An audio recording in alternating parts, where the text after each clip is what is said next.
relations, our justice system, our governance, our international competitiveness, our education, our world class festivals and entertainment, sports, politics, regional cooperation, and much more. Globally positioning Dominica within the Caribbean. Join the conversation on the Global View on Q. Tune in, call us, have your say. The Global View on Q, only on Q95, the big station. A very pleasant good evening to you all at home or in your vehicle. If you are on the road or at work or listening on the radio or on the internet, thank you for choosing Q95. This is the Global View on Q. A very warm welcome to all of our Q family listeners at home and globally. It is Tuesday, the 11th day of August of 2026, the 32nd Tuesday of 2026, and it's just about 8:07 p.m. in the studios at Q95, the big station. So we're running a little bit late tonight. We apologize for that. We're live on our radio frequencies and on QTV. Please follow us on Facebook and on YouTube at Q95 FM Radio. Share the live, like our pages, or on your phone numbers on the homepage of our website at www.q95da.com. Get the latest breaking news and reviews on Q95 because you know it's true if you hear it on Q. We continue to revive the spirit of graciousness, love, peace, prosperity, and unity among our Kalinago and Afro-Caribbean brothers and sisters. This is in fact our 23rd Global View on Q show for 2026. And we continue to engage with our local, regional, and global Q family listeners and friends of Dominica. I'm Sheridan Gregoire, Mr. G. With me tonight is my co-host, Justice Dr. Irving Andre, prominent local agriculture expert, Errol Emmanuel, businessman Herbert Suki Winston is supposed to join us shortly, and we have with us tonight the businessman Gregor Nassif. Good evening to all of you, gentle people. Tonight we will discuss what are some essential ingredients for local business success in Dominica, as may have been evidenced in past years by good enterprising citizens towards building a prosperous nation. So here are a few talking points or questions, if you like, that I will be putting to my panelists tonight. What are the essential ingredients for business success? Have these ingredients been eroded in Dominica? Our young people being groomed to achieve the success of entrepreneurs like Philip Nassif, Herbert Suki Winston, Macmillan John Baptist, Egbert Charles, and many others? Is our education system doing enough to nurture productive, hardworking citizens? Is the notion that it takes a village to raise a child still relevant today? Is this still being practiced today? Is the government playing its part in teaching young people to become productive men and women in Dominica? What role must parents play to ensure that their children depend on the sweat of their brow to be successful? And what lessons can be taught to the young men and women of today and tomorrow? Where do we see Dominica going? Or what do we see as the way forward for Dominica based on what is happening today? So we look forward to the contributions of Justice Dr. Irving Andre, businessman Herbert Suki Winston, prominent local agriculture expert Errol Emmanuel, and businessman Gregor Nassif to this topic tonight. What are some essential ingredients for local business success in Dominica, as may have been evidenced in past years by good enterprising citizens towards building a prosperous nation? So, as usual, we invite you, our Q family and friends of Dominica, to help us give our usual huge shout out and a big thank you to our farmers, our healthcare providers, our frontline workers, our police and fire officers, teachers, doctors, nurses, public and private sector patriots, and friends of Dominica at home and abroad. We welcome each and every Dominican and friend of Dominica to the Global View on Q. We embrace you wherever you are, in every nook and cranny, in every village, in every community, at home in Dominica, in the region and globally. Thank you, Sherwin, for keeping us on the air. Thank you, Lambi, on the console directing the traffic. We will take your calls. As you know, the people's voice is always a priority on the Global View on Q. So I go now to Justice Dr. Irving Andre for his first comments on the topic, what are some essential ingredients for local business success in Dominica, as may have been evidenced in past years by good enterprising citizens towards building a prosperous nation. Over to you, Dr. Andre. Oh, Dr. Andre's looks like Dr. Andre, he's gone off to come back in. I think he dropped off. Yeah. He looks like he's dropped off. He's probably going to log in on his computer. So, well, maybe, Gregor, what I should do, I should go over to you to get the ball rolling, and Dr. Andre will join us in a minute. Dr. Andre is back. So let him. All right, okay. I think my computer is on my phone is playing hopscotch, which is a very popular game. Oh. But that's okay. But again, as I said, let me thank the panelists for accepting this invitation. I hope Mr. Suki will join us very shortly. Let me thank the listeners for being here this evening and probably being advised of things that they already know. The fact of the matter is that we have an illustrious history in terms of business enterprise, in terms of enterprising and pioneering persons. And here is one of the essential ingredients of success: pioneering individuals who started their operations with very modest resources. Some of them started their operations, such as, for example, Elias Nassif, making soap in a kitchen. Some of them, like the late Mr. Monigod Emmanuel, started his business experimenting with making juice until he blundered onto a book by an Israeli chemist called Braverman, and he discovered how to, in fact, can juice and make it into an iconic brand called Dumfruit.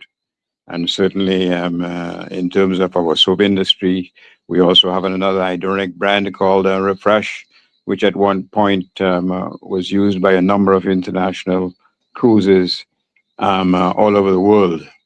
We also had a very iconic brand called Bello. Certainly, who can forget, at least I can't, Belly guava jam in particular, or other products and so on. But what binds these folk together is the fact that they had the audacity, they had the persistence, they had the desire, they had the ambition to create something of virtually nothing. They started, as I said, with very limited resources, with very limited finances. They started at a time where there were no import, there was no legislation, for example, giving them incentives as obtained in the 60s to start their various activities or to continue them. They were not deterred by periodic failures, for example. I mean, if you take again another example of this fellow called Monigod, after he declared bankruptcy in 68, he embarked on another adventure, should I say, by getting involved in the scrap metal industry. And he became wonderfully successful in that regard, to a point where he bought old sugar mills in Barbados, in Antigua. And he basically made a fortune out of what many persons discarded as being worthless and useless. So here is one of the central ingredients, as I said: an ability to see opportunities where others believe that none exist, an ability or the desire to rely on their own resources, as limited as they are, to ensure their own success, an ability to, even without resources, financial that is, to find a way to, again, create wealth and create a product and create a service and to serve their own community. Many of these folk, quite frankly, they had a mentality, in my view. The mentality was very simple. If I get support from governmental resources, that would be wonderful.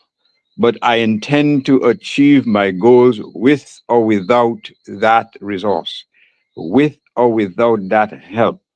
Because it seems to me that if I persist in that goal, there is a pot of gold at the end of the rainbow, even if the majority of the population do not see it. Another aspect, in my view, and component of success in business is to be frugal while at the same time saving to expand operations, to reinvest in your enterprise, to believe in your enterprise, to make it grow by reinvesting it. That's important. Because today in Dominica, there's a different ethos, in my view, entirely different.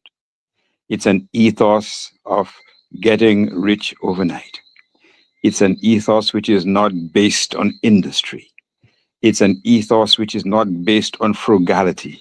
It is an ethos which is based on conspicuous consumption. It is an ethos which is based on grabbing whatever I can from taxpayers, even if many of them are wallowing in poverty. It is an ethos which makes, unfortunately, some of our brethren totally oblivious to the plight of their people.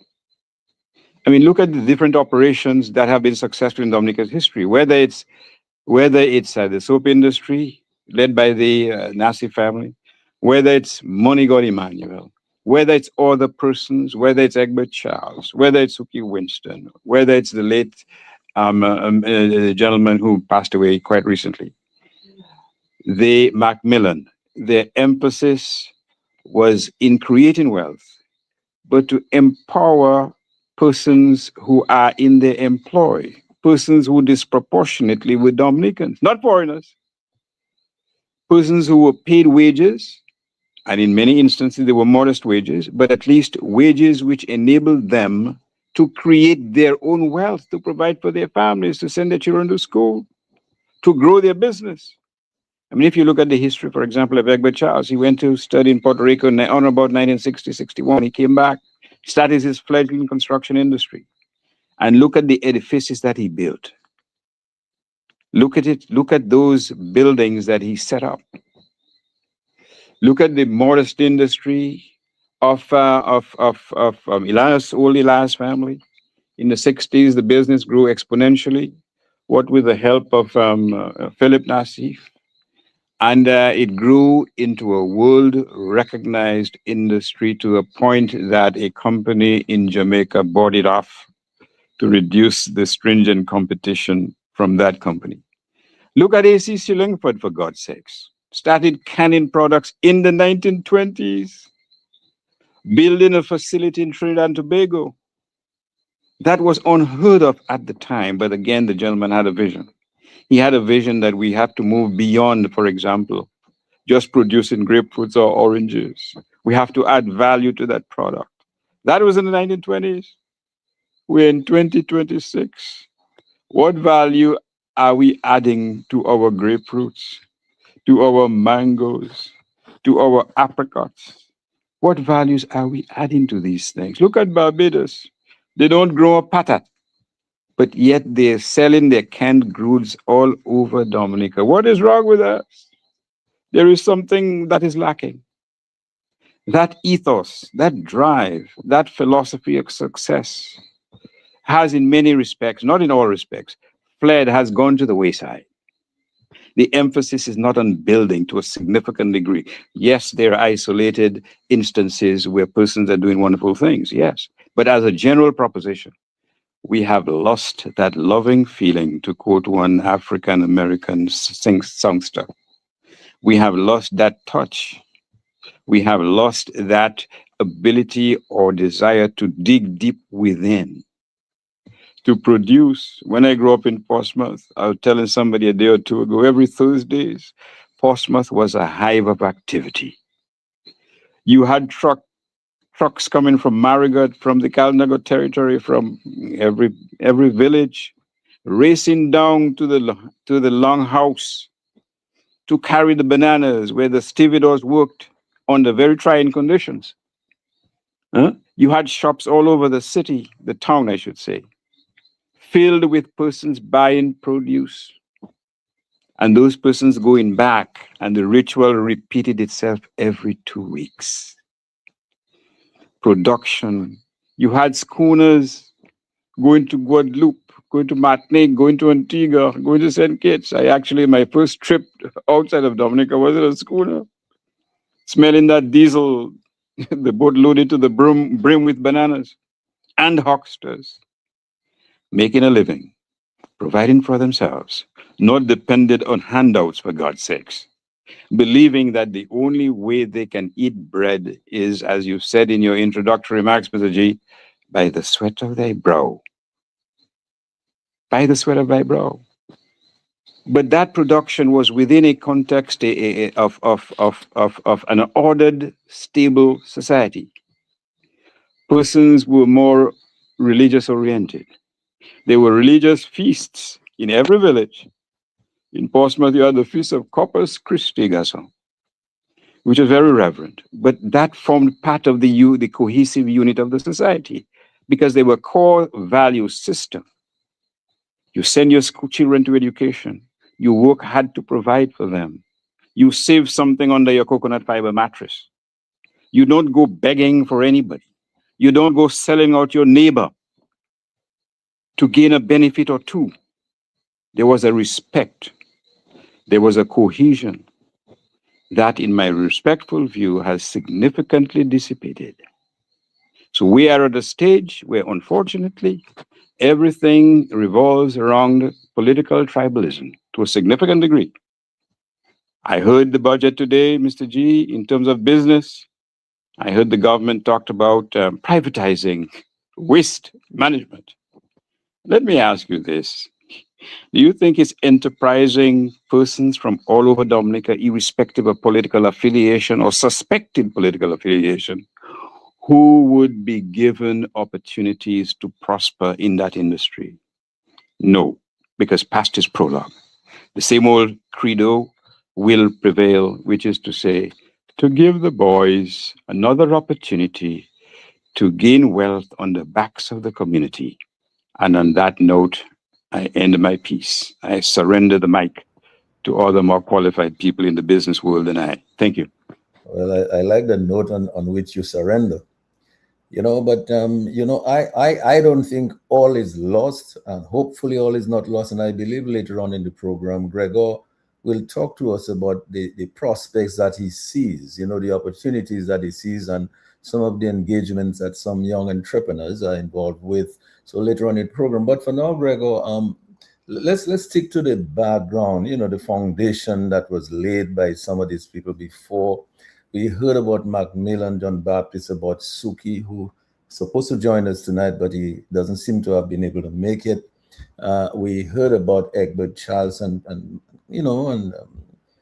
Money God, Emmanuel, and some of these people. I mean, you know about people like Gary Ed and so on. But there's many other people in Dominica who really laid that foundation in various fields. I mean, so we can't even. I'm sure Errol will tell us about all the farmers, who did really great, who build their homes, cash. They didn't have to go to a bank to negotiate money to buy their transport and so on. So, but Gregor, let's stick to the foundation there, and I wish you really would tell us a little bit more about your dad, Philip Nassif, and how he came to do what he did in Further Dominica. Sure, Sheridan. Thank you. Good night to everyone. It's a pleasure to be here. I assume you're hearing me okay, yes? Yes, we're hearing you very well. Great. Okay. So, I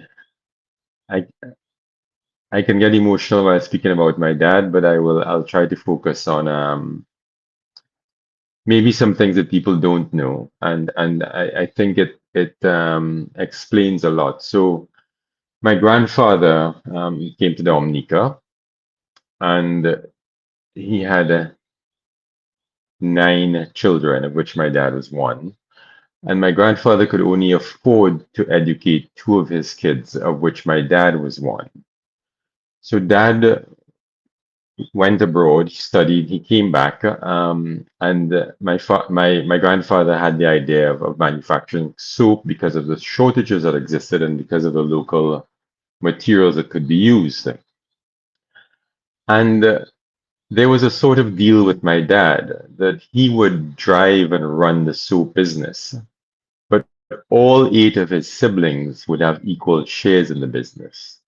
But he would be the only one to work in the business and to run the business because he benefited from an education. So my dad had this tremendous responsibility that he was effectively running a business that was to provide for the entire family, including his 8 siblings and their families. And a lot of his drive came from the responsibility that he carried for the family. And then when I was in my early 20s, I would occasionally travel with Dad. And the other thing that really struck me is that Dad, because of he was such a considerate person, a sensitive person, the relationships he built with his customers always lasted a lifetime. So they became very close friends, and those partnerships were very, very key to his success. I am a workaholic, and I got that from him. I mean, in my early days, I hardly saw my dad. I think I got to know my father in my late teens, and we became very close friends. But he worked a lot. And he was absolutely focused on the success of the business, and a lot of that was the responsibility that he had. What also really struck me about that is his principles. You know, he was very clear on what is right and what is wrong, and he ran his business in a very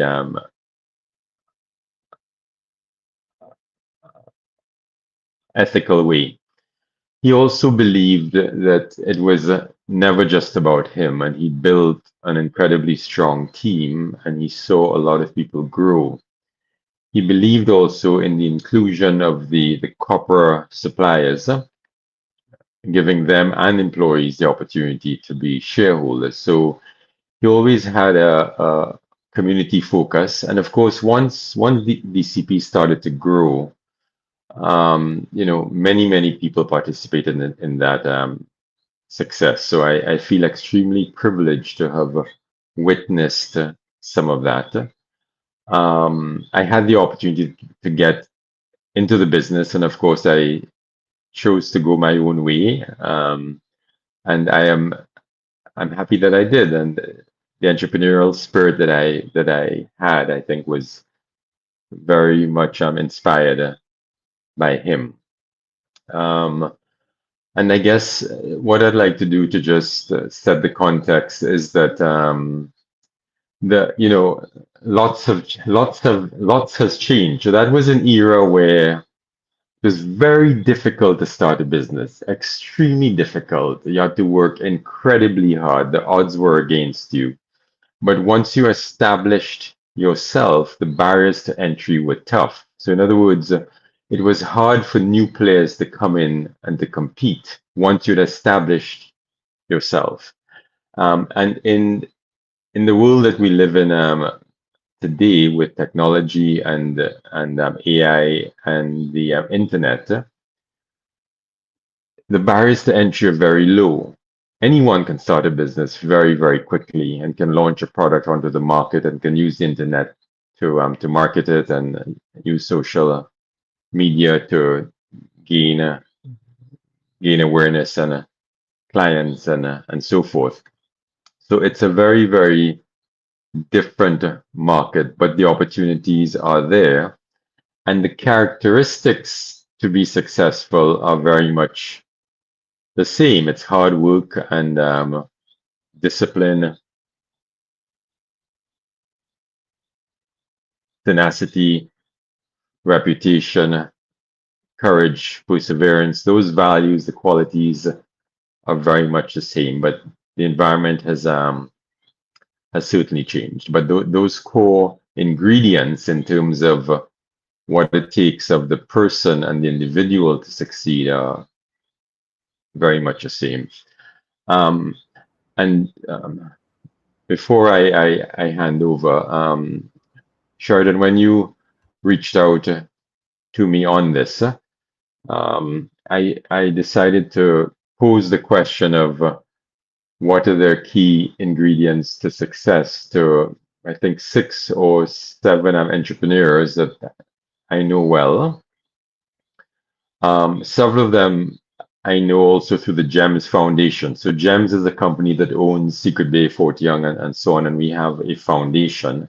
And one of the pillars of the foundation is the GEMS Entrepreneurship Challenge, and several smaller businesses compete or apply for grants And so several of the entrepreneurs that I've gotten to witness and to see grow were successful, and we have actually renamed the challenge after my dad when he passed. So it's now the GEMS Philip Nassif Entrepreneurship Challenge. And so when I have the opportunity to speak again, I'd like to more talk about the current environment, the entrepreneur, the entrepreneurs we have doing really wonderful things now, and I think it's very hopeful. And certainly there are significant challenges, but there's no shortage of talent and opportunity and focus. So I'd love to, at the right time in the program, share some of their feedback on what the key ingredients to success is in the environment in which we operate now. Yeah, certainly. And I hope that you will, in fact, name some of these enterprises that are so promising. So when you come back, I'm hoping that you will, in fact, take the opportunity to do that, because we want to know what is really going on, what the young entrepreneurs are doing in Dominica, and what the future could possibly look like. So now let me go to Errol Emmanuel. Errol, you were around in the heyday, so to speak, of the agriculture sector. I mean, when in fact we were exporting what, $180 million in bananas alone, something like that. Today, I am not sure what we're exporting. You might be able to tell us, but give us a background of what was happening in the agricultural community, which is really the backbone of Dominica's economy. It has always been. And of course, I mean, we expect that maybe some of the people that Greg was talking about are using some agri products to do into agro processing and for exports and all that. So, I mean, agriculture is always the mainstay. So you tell us, because you've really been in the belly of the beast, so to speak, for years, and you have great knowledge and expertise in that field. So tell us a little bit about this. And of course, don't forget, there are many, many companies in Dominica that were thriving and that closed their doors. So maybe you might be able to remind us of some of those companies that were thriving and that closed their doors as well. Over to you, Errol. Thank you, Mr. Gregoire, for inviting me among these illustrious men. Mr. Gregoire, I met him last night after 7 years. I met him on the 30th of June in 2019. And when I reminded him, he said, my memory is much better than his. And so after 7 years, I met him, and then behold, one day after, we are on the same program. I don't know what the universe is saying about that, but it is good to be with him. A good friend of Gabriel Christian, Dr. Irvin Andre, who Gabriel speaks highly of every time. Lambi on the console, my long friend and brother, Lambi. It's good to be on this program. To our listeners, we are happy that you are again tuned in to the Global View on Q.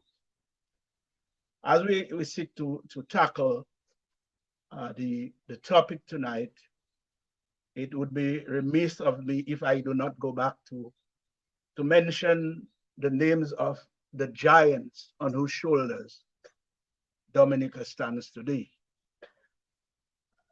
I refer to them as not just mere businessmen, but they were nation builders.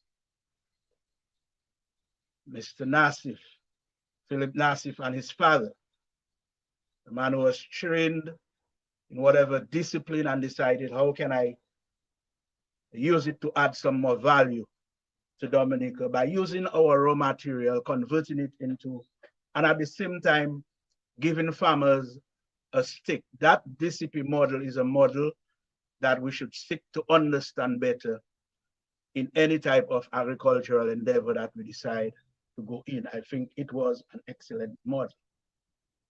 On the shoulders of Herbert Suki Winston, a man from complete humble beginning who has shown what the word resilient is. He understands the changing climates of business, and he knows how to pivot at the right time to enter and take hold of new opportunities. Mr. Macmillan John Baptist, who have recently left us, again, we want to send out our condolence to the family. But again, his favorite word would be, I'm climbing a slippy pole or a greasy pole. And that connotation carries with it a man who has a determination to succeed. Despite barriers, despite challenges, he will keep climbing until he reaches the top of that greasy pole. Egbert Henderson Charles, in a conversation with him, he told me that after he graduated from Puerto Rico with a number of two or so other men, the excitement was to go to the United States. But he among them decided, no, he wants to come back to do something for his country. But these are some of the businessmen we know, but being in the agricultural sector, I want to talk about some of the giants on whom I know that the banana industry stood. Mr. Clem Ferrara out of St. Joseph and his son, Cato Ferrara, who have left us. We recall it was truckloads and truckloads of bananas, grapefruits, and truckload of grapefruits coming from the farm in Cahome. Omega Pierre, who have left us, operated a 52-acre farm in Ancaster in Cahome. And I recall a teacher telling me that she saw a farmer dropping his children to school on a Cressida. He could have only done that because of the revenues created from farming. 52 acres, intercrop with citrus, tania, his main crop bananas, and he was able to do the things that would progressively make him a totally independent man in Dominica. Vanus John Charles, a farmer who rose up to be the chairman of the Dominica Banana Marketing Corporation. A female farmer in the Layou Valley by the name of Mary Brown, exceptional lady, big citrus grower, banana grower, operated her farm. A gentleman from Warner by the name of O'Neill Bruno, very difficult terrain, but he tied his waist, and he and his children, they would harvest, make 200, 300 boxes a reception. And I recall the day when we had a program called the Farm Access Program, when we actually assisted farmers in putting the road into the farm itself, so they don't have to harvest in the box on the farmhouse or on the pack house and then carry it to the road where the transport. And that first time that happened, you could see the joy and the relief coming from his children. Jerome Barron from La Plaine, one of the top farmers on the East, a man who came from almost nothing, was telling me that bank was giving him trouble and he just decided to take one account to cancel over $300,000 on a property he had. That was the type of independence that farming gave farmers to Dominicans. There's a gentleman by the name of Kevin Charles from St. Joseph, young dynamic man, still alive. Edmund Henderson from Marigot, D.Les Warrington. So there are a list of Dominican farmers on whose shoulder our nation stands.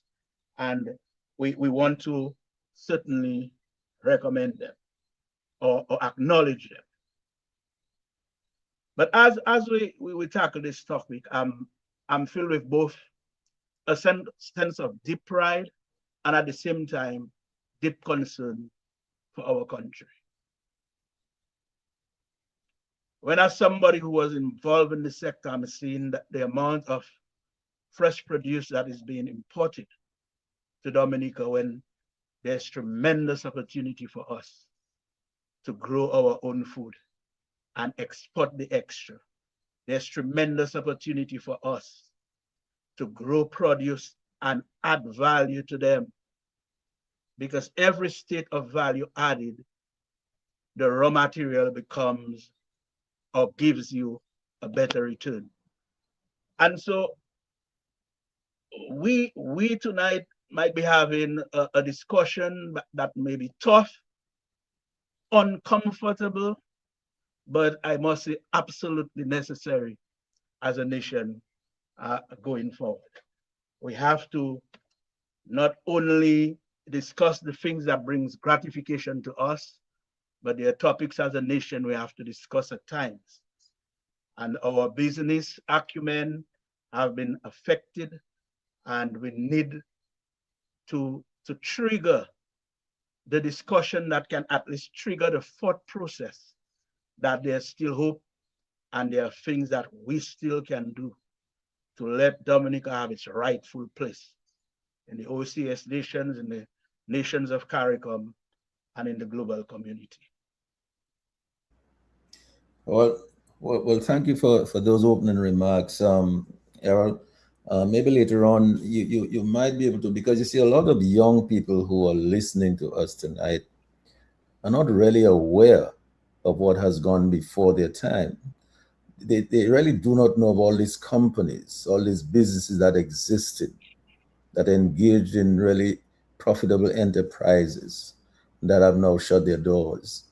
And so you might be able to remind us of some of those when you come back. But Dr. Andre, give us your, we will open the lines in a while. In about 15 minutes or so, we'll go to Lambie and ask him to give the numbers out so we can take some calls. But give us your further thoughts on this topic as we go along. You have heard Gregor, you have heard Errol. What are your further thoughts on this? Again, from a historical perspective, what was different then compared to now, perhaps, is the role of the authorities in nurturing and creating the enabling environment for local, note the word please, local businesses to thrive. That was particularly true in the 1960s with the advent of the Dominican Labour Party under the leadership of someone called Edward Oliver LeBlanc. If you look at the legislation which was enacted, legislation, for example, which provided incentives to many local businesses, whether those based on transforming mattress or making mattresses out of coconut fiber. I've already alluded to our agricultural products like grapefruits. I've already talked about the production or the boost in production in soap and the opening of markets. And there were many other industries which were nurtured within that period. And what is distinct about that period in terms of business is the fact that the government, particularly Edward Oliver LeBlanc, was nurtured by an overarching conviction that, quite frankly, the resources of Dominica to a significant degree should be put to the service of the Dominican people. Dominicans, in other words, were supposed to be masters of their own land. They were not supposed to be impoverished by certain policies which ensure that foreign entities were given priority over local business interests. So that while oftentimes from a historical perspective, there's a critique that Edward LeBlanc was not business oriented, but when compared to what obtains now, he was well ahead of his time. I mean, there's one famous example where, for example, a doctor was prevented from going to his land by a foreign person, and he ordered a DC-3 or what the hell they call it, I don't know, caterpillar, and bulldoze a path across the fellow's land on the assumption that, look, we're happy to have you here, but not to a point where you are usurping the rights and privileges of Dominican citizens. That was a line in the sand which he did not cross, which is not to suggest he didn't embrace foreign investment. You remember SIPA, Sunday Island Port Authority? You remember it? He certainly gave them a number of concessions to develop the North. It folded because of lack. They certainly didn't have the income and the resources. And in the early 1990s, under Dame Eugenia Charles, the Guinness Development Industry or Initiative at Picard and so on. So there was never, from a historical perspective, a bar against foreign companies coming to hopefully provide development opportunities, employment opportunities in Dominica. What was taboo, quite frankly, from our leadership, was to literally give over the resources of the state, to give concessions to foreign entities which were not given to Dominicans. So that you cannot have, or there was overarching belief that no one should prosper at the expense of locals. Locals should not be deprived of opportunities given to other foreign companies. They should not be deprived of customs benefits, for example, the waiver of duties, the waiver of taxes on profits, which were denied local businesses as a general proposition. That was not the case because, again, the persistent and overriding belief Dominicans should be developed, or Dominica should be developed for Dominicans. It seems to me that despite the modest gains that Gregor will talk about, that philosophy has been turned completely on its head. When you have your prime minister boasting that foreign entities have exported over $200 million from Dominica, when you have leaders talking about a hotel cannot afford to buy a tin of paint, when you have a business producing toilet paper who can market its products to Venezuela at a time, and that market is barred, or that company is barred from exporting its products to Latin America or to Venezuela precisely or primarily on political grounds. When you have industrial or enterprising Dominicans seeking to open markets in Guadeloupe and Martinique to the produce of local farmers, and these self-same local farmers are told, do not buy or do not sell your products from them, you know that things have fallen apart. And you know that the primary role of government, which is to create that enabling environment, they have abdicated their responsibility and they have embarked Dominica on a perpetual slide to poverty. And it's only the resources of a few who will remove or reverse that slide. But as a general proposition, in my view, we've had a complete reversal of the philosophy which governed Dominica in the 60s, in the 70s, in the 80s, and in the 1990s. And this is not by coincidence. This is not by some miraculous development. This is by design. And therein lies the problem. Agriculture has been handcuffed. Whether there are persons who would not agree with me, but the evidence is clear. Agriculture has been handcuffed. Local businesses, where art thou? They have disappeared from the landscape, particularly in Roseau, to a significant degree. Why is that? Is that because of the normal cycle of business? No, it is by design. Certain foreign companies and businesses are given tax concessions that Dominican businesses are not given, and Dominican businesses cannot compete with these entities that have received preferential treatment from the powers that be. So the only way that we can reverse this sorry state of affairs is to have a total revisiting of what obtained in the past, to nurture that incipient enterprising spirit which has always been there. But every seed needs the appropriate soil to grow, to spring forth, to bring forth fruit, and to encourage other younger persons to follow that type of example, as opposed, for example, to being dependent or to being placed in a state of perpetual dependency on the powers that be, on God. And I'm not talking about the celestial being. I'm talking about the government of Dominica. And this, sadly, is where we are. There are exceptions, but as general proposition, this is where we are today. And this is why we have to change the sorry scheme of things entire. Thank you. Thank you, Dr. Andre.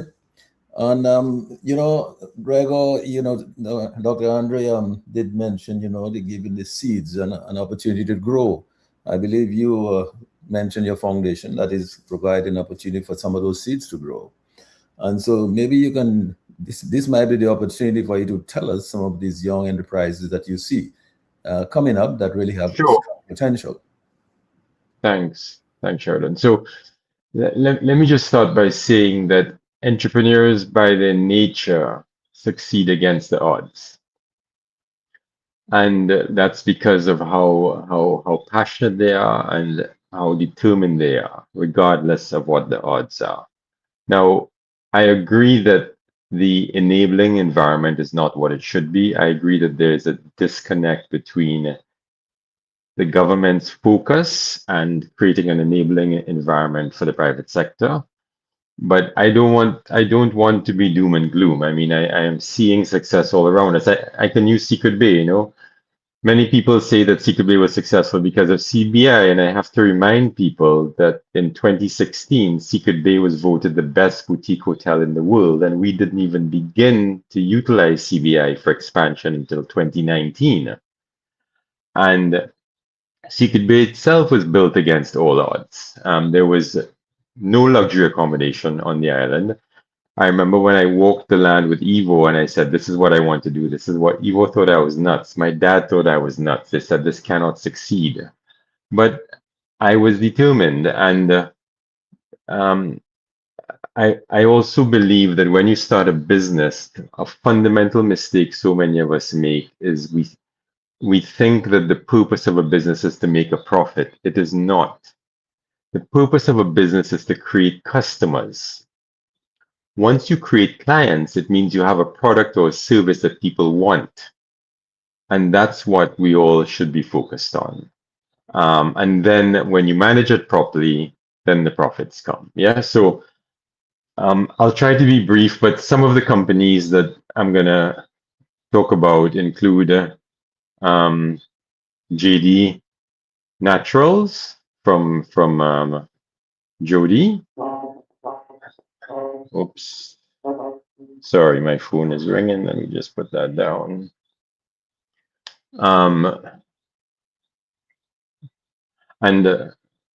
Jody makes hair and skincare products. She's done very well. She's a marketing whiz, and her products are sold locally, and she also exports.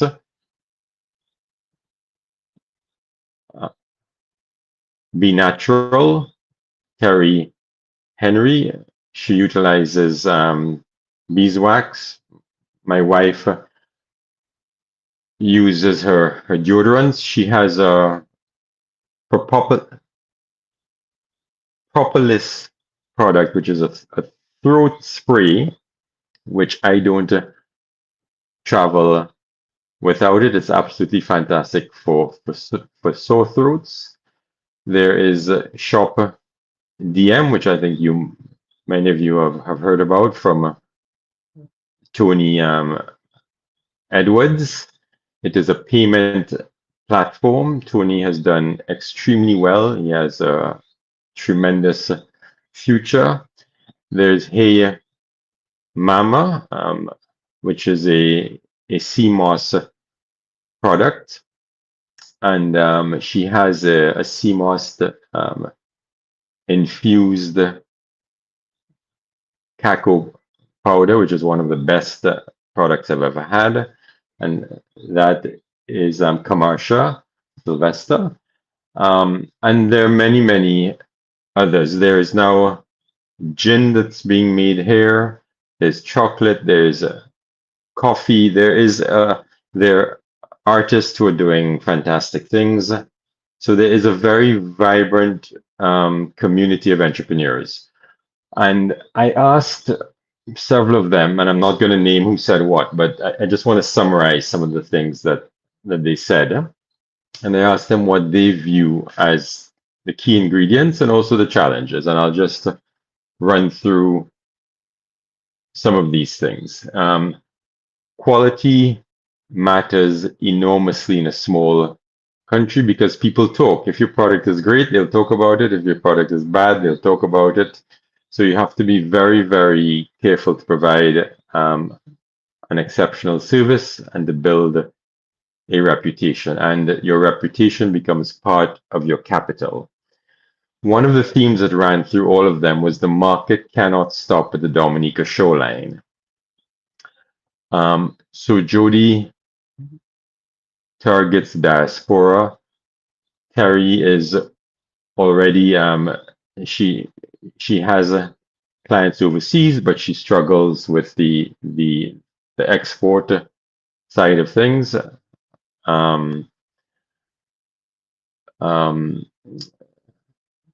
Tony's platform for payments for ticket sales is doing very well, and a significant amount of his business actually comes from the diaspora.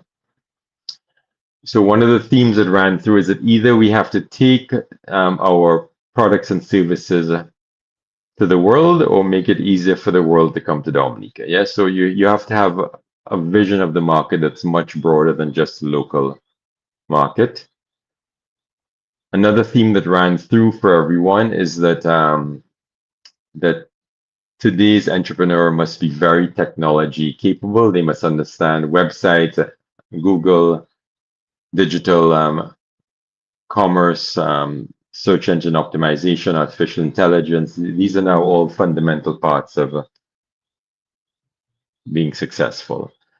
One of the really interesting themes as well is that entrepreneurship is a chain, and the entrepreneur can only move as quickly as the weakest link in that chain. So in other words, one of the entrepreneurs said that they have access to financing, but because our land title system is not working as it should, he's not able to access the financing. There are incentives, but they're very, very difficult to access.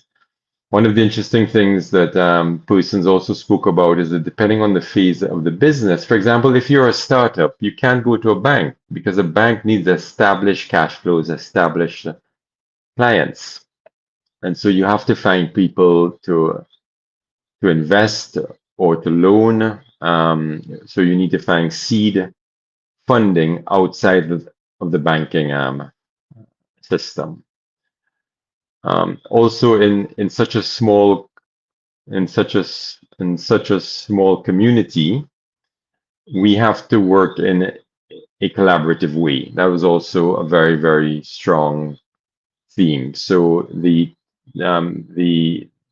properties, hotels will buy from the agro sector, from fishers and farmers. The supermarket are very important outlets, and the community can share skills, can support each other, and the diaspora can become customers, investors, and advocates. And we have to try to access them for that support. One of the other themes is that also you have to build a team so that the business goes beyond the founder. We have a lot of small businesses that are basically that are run by one person only, and it's very difficult for them to scale if they're not able to build that team. So the founder should create the business, but should not have to remain the key function or for all aspects of the business. And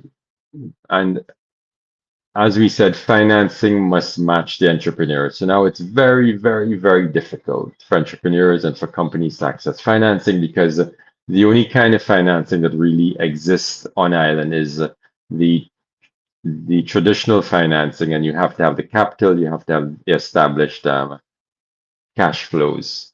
And we need to have more innovative types of financing for the entrepreneurs. So we should stop treating access to finance as synonymous with access to a loan, and there need to be much more variable ways of financing. And one of the other key points is that diversification can be a rational response to a small market. So we live in a small market, and if you have an established brand or you have particular advantages as a business, you must leverage that to offer more products and services. And that businesses have a wider social responsibility.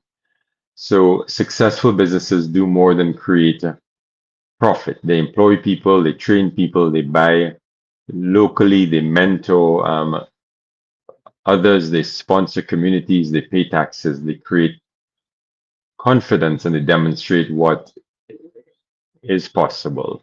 And entrepreneurship itself is therefore part of nation building. And so I think that we must celebrate the entrepreneurs of the past, but we should also recognize that there's a remarkable generation of local entrepreneurs who are building businesses right now, and we must work to change the system so that it's more of an enabling environment, because the weakest link in the chain will slow down an entrepreneur's success. So I just wanted to share some of the businesses, some of the things they see as challenges. But I think the key point is, despite the challenges, there's quite a bit of success. I see quite a bit of hope. And I think we must support our entrepreneurs. We must work to change our systems and to create more of an enabling environment so that they can see greater success. Thanks. Yes, Gregor, before I let you go, I just wanted to revisit this statement. Stop treating access to financing as access to a loan. Obviously, that speaks to some of the enabling environment. Let me ask you this. Would you say that the environment now is private sector friendly in terms of the policies and the frameworks? No. I'm gonna make a very strong statement. I think our environment is now more a culture of dependency than a culture of empowerment. And for businesses to succeed and for entrepreneurs to succeed, we need more of a culture of empowerment. So that is definitely a challenge. All I'm saying is that we have so much talent and passion and creativity that despite those odds, there's a lot of positive things taking place. And of course, if we can create more of a culture of empowerment, we'll see a lot more business success. But I don't like the doom and gloom. I'm seeing a lot of positive, exciting, creative things happening. And those businesses need our support. They need hope, and we must work to change the system so that they can be more successful. Thanks a lot for those comments. We will take the calls in a minute and go to Lambi in a minute. But before we do, I just wanted to get Errol's additional thoughts on the whole enabling environment. I mean, you've been through the system, you've been in it for a long time, especially in terms of the farming community. And so you've seen businesses come and go in Dominica. What are your thoughts on the enabling environment that we have to work with for these young entrepreneurs who are now coming forward? Thank you, Mr. Gregor. I think Gregor has done a very decent job at stating what are the roadblocks a new entrepreneur often faces. A number of people are not so willing to sign a loan as in a bank for somebody. The idea may be great. it is a bankable, but the banks will tell you we have our policy. You have to show, for example, you have to show your cash flow for 3 years. You only came into business 1 year. You start seeing some growth, you want to expand, but you do not have the resources. And so, although there are some initiatives sometimes at the Aid Bank where they offer concessionary loans at 3.5, but again, even the bank have its requirements to qualify. And even if it is in the Aid Bank at 3.5%, that doesn't change the requirements. So you still have to meet the requirements to access the 3.5. What we need is a type of funding, a seed funding that can carry a young entrepreneur without having the headache of saying, this is my plan. In the next 2 years, I need to expand by X, but I need Y amount of resources. And if it is doable and bankable, and he has a track record over the past 2 years that shows his potential, shows the products. When Judy started, it probably was just 1 or 2 products. Now everybody, the reviews they have for her products are always excellent reviews because she has spent time, she's created a product. And it should be a product based on that should be bankable and be able to access funding for expansion. And part of the expansion we must recognize is getting more raw material sometimes from the farmers who produce it. The transportation industry benefits because you have to move the raw material from A to the processing area. You're going to create more employment because if your output was, let's say, 500 pounds for the month and you're now targeting 1,000, you may well need some additional. So we must see these entrepreneurs and small, we must see small businesses as a key cog in the development thrust for Dominica. And when you hear small restaurant owners, for example, telling you for the past 4 months, I've been wondering whether to close down because I can't afford. And when a policy is passed that because you're a small business operator, you have to spend an additional $100 for water.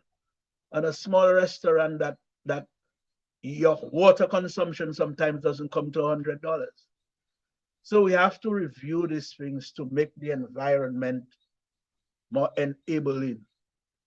For in the banana industry, what we did is we created an in-house credit system. So the farmers who we could track their record, we could track their frequency, we could track their sales because we had the software to deliver that type of information for us. And so we would say, okay, we would give you a short-term credit, 3 months. You take a certain amount of production inputs and you agree to pay a certain amount every time you sell. We divide it by every 6 shipments or 12 shipments. Once you pay, you qualify to get again. And so these innovative, creative forms of credit can give the farmer a confidence or the confidence that at least when he needs to put his inputs, he has a way of putting it that doesn't burden him and affect his other aspects of his farming business.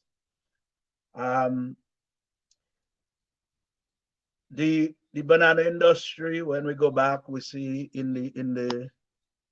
probably in the first 5 years of the 90s, the average revenue was about $70 million. That went down in the second half of the 90s. That went down to about 40 million. In the first 5 years of 2005, that diminished to probably maybe 15 million a year. And what as an industry you have to do, like every other business, you have to observe the environment and see what other opportunities avail itself for you. What other felt needs? We live in the center of the Caribbean. South of Dominica, it is estimated that we have 2.2 million mouths to feed. 2.2 million. That is places like Barbados, Trinidad, Martinique. Estimated population 2.2 million. That's a market close to us. South of us, we have about 780,000. These are mouths that we can feed. And so we need to pivot our agriculture to find out what are the needs, what are the felt needs that we can satisfy in a consistent way, in a high quality way, in a way that meet international certified standards, that our product can enter any supermarket in the Caribbean or in the UK or other parts of the world. Then we have to say, do we explore the possibility of high value crops? There's a farmer, I think the farm is called Mr. Bruni. I think his farm is called Kubuli Farms. I think he is a new emerging model farmer of what a modern farm needs to look like. Because our farming before, we now have the serious issues of climate issues. Climate change is real. We have more intense rainfall, we have more intense winds, we have more. So even our agriculture now have to pivot towards being a more resilient, climate resilient, or climate smart agriculture. Where in your mix of crops as a farmer, you need to have root crops. I will give you a story. In 2007, when hurricane didn't pass, all my bananas fell, but I had quite a bit of dashing because the dashing was lower and it was a root crop. Before I got my insurance money from Wind Crop Insurance, I was able to begin rehabilitating my farm because some of my oranges survived, but my root crop, my dashing, I was able to sell sufficient dashing every week to be able to pay my workers to rehabilitate my farm. So I'm saying that we have to begin to think of the reality of climate, but we also have to begin to pivot into high value crops.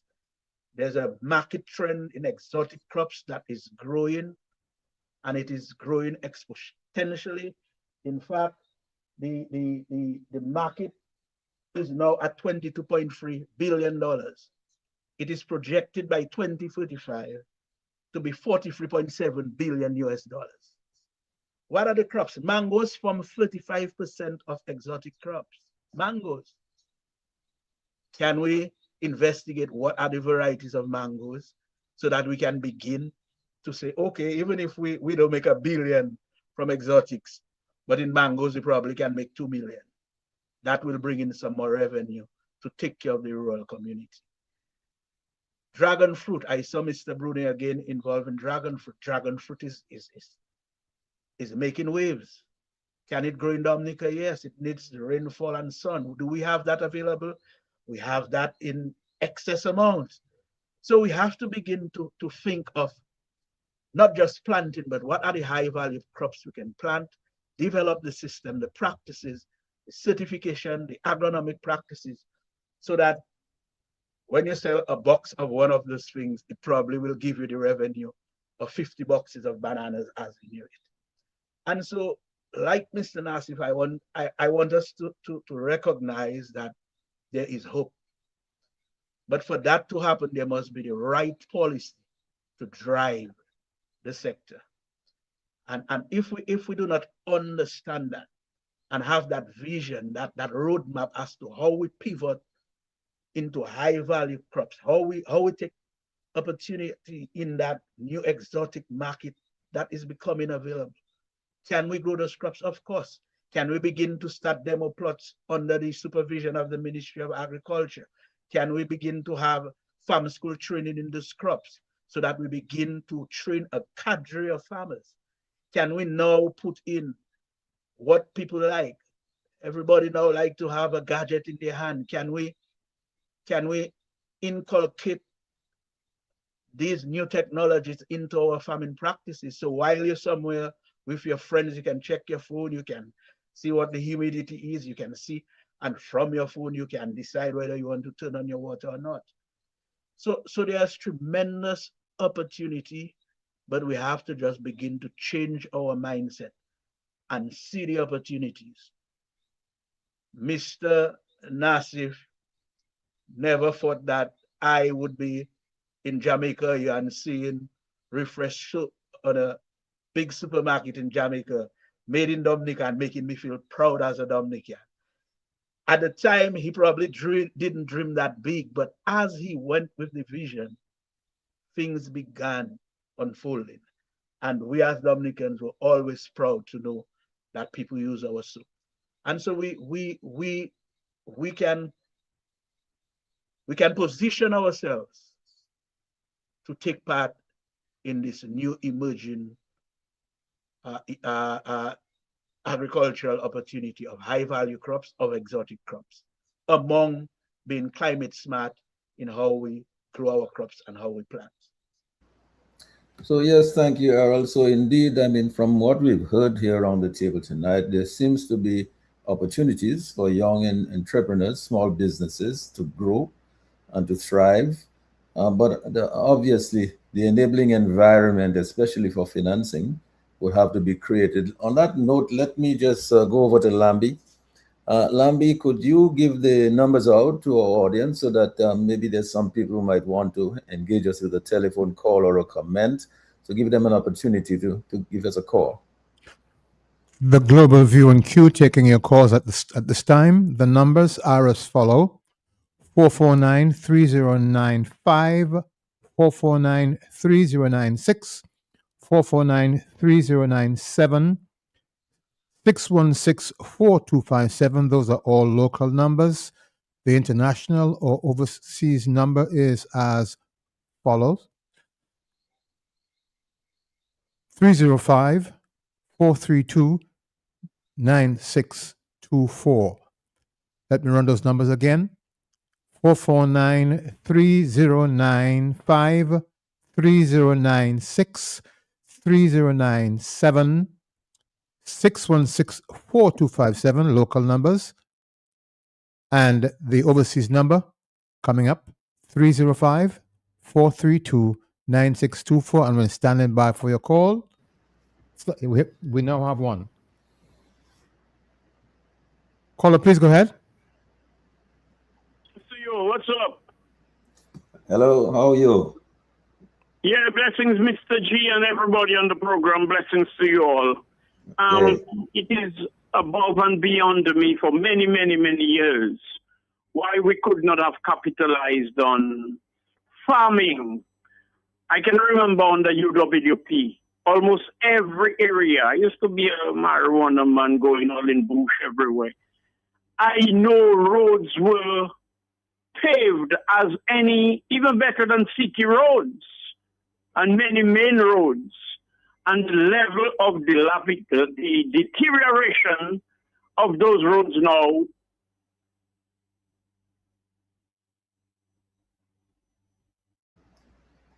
what happened there? You there with me, Mr. J? Yes, we're there with you. We're hearing you. Sorry, That's okay. We're hearing you now. Yeah, sorry, just a little while. We'll get all the wires crossed there. Am I still there? Yes, you're on. We're hearing you. You're live. My apologies. On my end, I made an error. So I was saying, the great programs. I mean, Mr. Errol the other day, it was his birthday. They said that his cake was like a bunch of bananas, and he did not save not one for me anyway. Errol, blessings to you, sir. So I am saying it is above and beyond me how we could not have capitalized on farming. And in the rapid manner in which Black Sigatoka, everywhere else I heard, they have eradicated it or it's under good management, and they're still exporting bananas. So I don't know if it's some evilous intention why farmers have to be deprived where agriculture is concerned. Music, arts. I am in carving, I'm in painting. I am a crazy inventor. I do things with coconut, with fougere, the giant fern, with calabash and bamboo and all of that.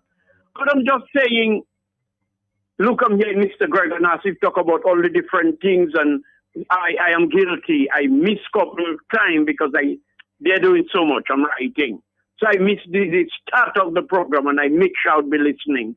And what man of mind that would have deprived a citizen, their citizens, from, capitalizing on all these great things we have in Dominica. We have all kinds of talents. The potential is endless. Now everybody's feeling hopeless because guess what? We hear about a cannabis industry. Just talk and talk. And I am just saying, I want to give thanks to you and the panel because I am still grappling with the fact that nobody cannot hate the country that much. So maybe these people are not humans. Those who sit and just capitalizing on one particular industry, the passport industry. Now we are on our back like a turtle, and we are still fighting, talking about we need to be given something substantial to move away. What for it to the money to disappear again? So I'm just saying I give thanks while I miss the initial part of the program because I'm preoccupied in painting and then I start writing. I tried everything. But it is sad.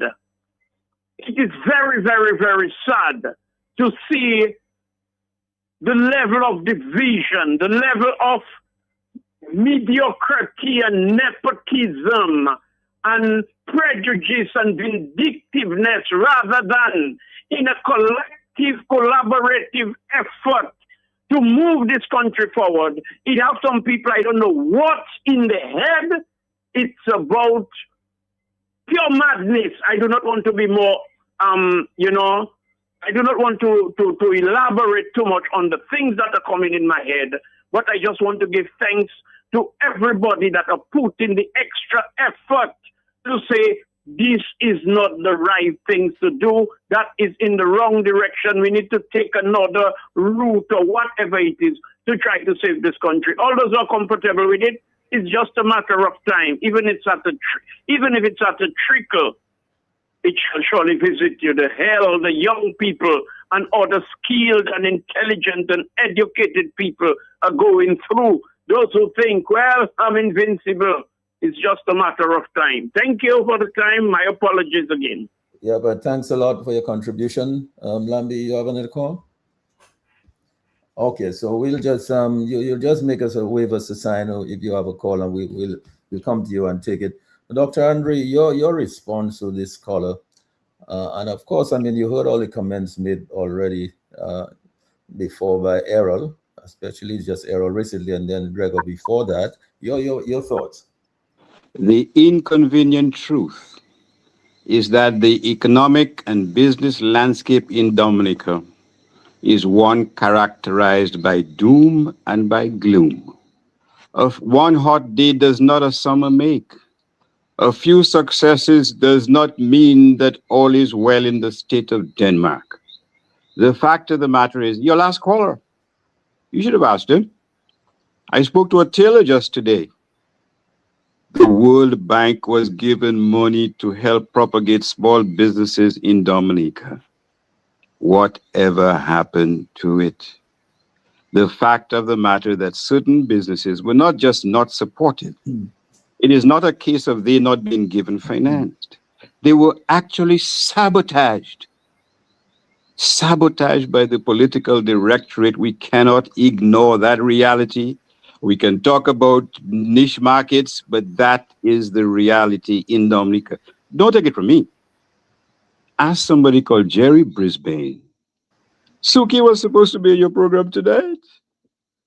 Didn't a leading political figure invited people or threatened the boycott of his businesses because he was perceived to be anti-establishment? So let's not pussyfoot about this thing. The fact of the matter is that the environment is totally inimical to generate and to develop the business acumen, young, old, of persons. There may be some successes here and there, whether it's Benja, Semos, and others, and so on. That cannot be disputed. but we have to look at the broad specter of the situation. We have to try to understand exactly what's happening in Dominica. We have to try to understand why so many businesses are closing down. It is not because they lack initiative. It is because they're being stifled and suffocated. That is the sad reality. Some will survive, but Dominica needs more than the survival of some to get ahead. And that is the climate that we have, not we, because we are not in governance, but that has been created in Dominica. And that has to be reversed. That enabling environment has to be reversed. The fact of the matter is there is a cherry picking, with some exceptions, of persons who receive opportunities to prosper.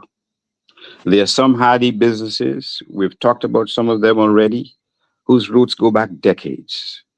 I'm happy that they are prospering based on a foundation of solid business leadership. But the banana industry, if we can call it thusly, is not in a state of decline. Hopefully there's some resuscitation by accident. It is because if not CBI, then what? That has been the attitude. And why has there been this fatal attraction with CBI? Because it affords opportunities for individuals to prosper at the backs or on the backs of Dominican citizens. That is the reality that we face. It is not a matter of the collective good. It is not a matter of individual companies. It is a matter of the fact that the resources of the state have been hijacked to serve the interest of a few. And that is the genesis of our malaise as a Dominican society. We have lost that loving feeling, to quote who again? Saki, no, I can't remember her name. And that has to change. It has to change as a matter of policy. It has to change as a matter of national goal. Everyone should be given an opportunity to prosper, to develop their creative skills, to create whatever markets, whether it's in music, whether it's in culture, whether it's in the traditional goods, whether it's in new products, whether it's in bay oil, which is so important in the perfume industry, and so on. The government should not be killing certain businesses on the basis of political alienation. The government should give opportunities to everybody, irrespective of who they are. Wasn't there an opportunity to develop the water industry by some guy? What is his name? Arthur Martin? Whatever happened to it? I don't know. When recently this company established or set out a goal of producing water on a larger scale, wasn't by sheer coincidence a few days after a declaration by the government that they themselves are going to open a water producing facility and farm it out to who? Foreigners, obviously. So let us call a spade a spade. That's what we're contending with. There will always be some who will do a little better than others. That is totally natural. But the malaise that we find ourselves is because of a systematic erosion and eradication and weakening of certain businesses to make way for others. Roseau recently experienced a spate of fires. What is the genesis of those fires? I have absolutely no idea, but it might be just more than coincidence, my friend. Because when the oldest soul of Roseau is burnt to the ground, what rises, in my view, is a pale reflection of the culture, the history, the architecture of Dominica.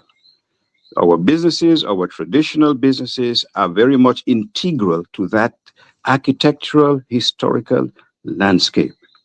And it should be propagated, it should be promoted, opportunities should be given as opposed to taken away. And unless we reverse that type of philosophy, quite frankly, all the efforts we make, we will achieve some success in some industries, but as a general proposition, we'll be regressing. And that is why it's so important that our leadership should always have the interests of Dominicans at heart. That is what is required today. Thank you. And thanks a lot, Dr. Dr. Andre. Now, Gregor, I mean, you heard Dr. Andre. I mean, obviously, from your standpoint, you see some progress. You see some young entrepreneurs coming on, surfacing. Obviously, they come. But I mean, on a whole, would you say that the enabling environment is there to all of these various ideas to thrive? I mean, all the various sectors. Agribusiness, for example. I mean, Errol spoke about his exotic crops. We know that in India, for example, there's so many different things being done. I mean, what are your thoughts on the progress that we're really making given this Yeah, enabling environment? yeah, yeah. Errol, have you heard of Soma Gardens? Errol, you You guys, want to unmute your mic, Errol? Unmute your mic. you guys are hearing me, okay? Yes, we heard you. He was Yes, I'm Yeah, perfect. with you. yeah. Errol, have you heard of Soma Garden? No. Yes, I've Okay. heard about it somewhere on the north. Yeah, Soma Gardens is mm, where is it exactly? It's close to Hatton Garden. Hatton Garden area. It's Vaughan Green and a Green Son. So he's doing an amazing job with exotic fruit. He has a lot of dragon fruit and various things, and it's an agro-tourism site. So yeah, there are a lot of these things, and there's a difference between celebrating our entrepreneurs and our entrepreneurial spirit and our creativity and everything that so many people are doing,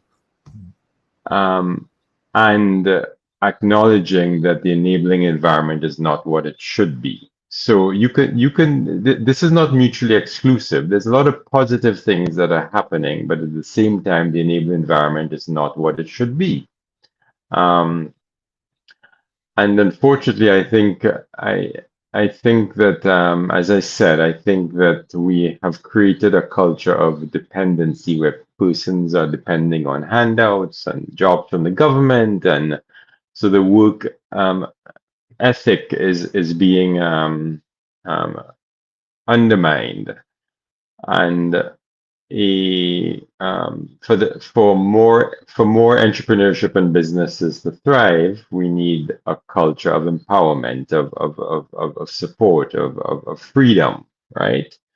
So I don't argue that we don't have the environment we need, but at the same time, I don't want to not notice the energy and the positive things that many young entrepreneurs are doing, and I'm very proud of that. I think the talent that our people have is just remarkable. Most people I know do 2, 3, or 4 things to be able to get by, and they are very resourceful in that sense. So I want to encourage entrepreneurs, even in this environment, to follow your passion and follow your dreams and do what you need to do, while hopefully as a society we embrace the change that we need to move things forward. But what I find disheartening is that if we're only projecting and focusing on the negativities of today and only celebrating the success of the past, what are we giving our people to look forward to? Yeah, and that's what I'm challenged by too often. And I think we need to project the need for change, but also hope and support, and to focus on and to celebrate the companies that are doing well. And I think it's also very difficult to compare business successes of the past, because as I say, we exist in a different era today where the barriers to entry are very low, competition is very high, and that creates opportunities, but it's also a challenge, because you can come up with a coffee product on the market, or a face cream, or a plantain chip, product. One of the entrepreneurs that also got a grant is the company that makes the breadfruit chips. They're really fantastic. It's a farm. Earl, you know who I'm talking about? They have breadfruit chips and plantain chips. Yeah, he was one of my Banis? extension officers, Adrian Banis in Castle Ridge. Banis. Yeah. Banis Farms. Incredible products, delicious, you know. Yeah, so that we have lots of companies who are doing interesting things, and I think we must celebrate that. And all that shows is the potential we have if the enabling environment was what it should be. Yeah. Well, yes, and I think we agree. Dr. Andre, I think you would agree. Yes, that we need to celebrate. I mean, those that there. But I think what I think you're saying is that the policy environment is not really there. In other words, it is more or less a pick and choose thing. And it depends on, for example, who the political directorates see as supportive of them. They probably pick and choose. But we're saying that this environment should be overall. I mean, everybody should have an equal share, an equal opportunity in this. And Yeah, but conceptual. that's important, Mr. G. But I don't want to take away from the success of those that are succeeding, and they're not succeeding because of any special treatment. Tony Edwards and Shopper DM is the result of working 16, 18 hours a day to create a business, a technology platform that's innovative, and it has nothing to do with any special favors from anybody.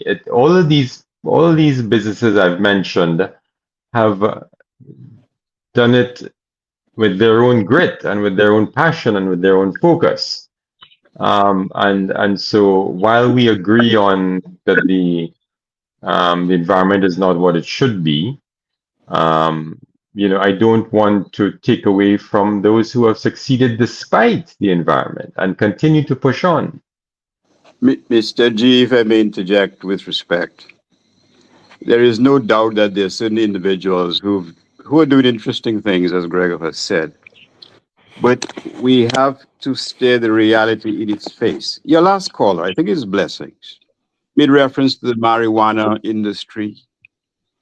What he didn't tell you is that the person who was given the rights to manufacture, that's just one example, manufacturing on a commercial scale, was a noted insider of the political directorate. And this is just one example. Dr. Andre, if you give me a minute, let me just take a call from Lambi. Okay. We lost that one. Hold on. All right, so.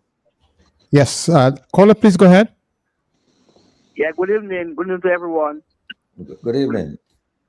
Good evening to Mr. Nassif, Mr. Greg Mr. My Dr. Andre and my philosopher, and Lambi and the console Sherwin and the Q family, tonight I want to say something. Mr. Nassif, your brother advised the Prime Minister that agriculture is a has-been industry. I don't know why. And 42 local businesses were closed down under the Dominican Lazy Party. These guys are wicked and they have nothing good for Dominica. These guys made Dominica flowing in milk and honey, businesses, every bellow, cotton industries. You just name it, all over the place, DCP. And these guys, after 26 years, everything closed down. And Dominica is at the worst state of Dominica has ever been. And this guy is smiling, breakfast flat, and it's just CO, and this guy, I'm not care about nothing about Dominica. So I like the people of Dominica to please vote this guy out. This guy, I don't care about you or your family. This guy living in luxury. Lives in a home $64,000 a month. And he's just crazy. And this guy is just lying, and the people are just suffering, and no roads, no farming, and all he says hotel, and no feeder roads and nothing, So this guy has to go. Yeah, thank you very much.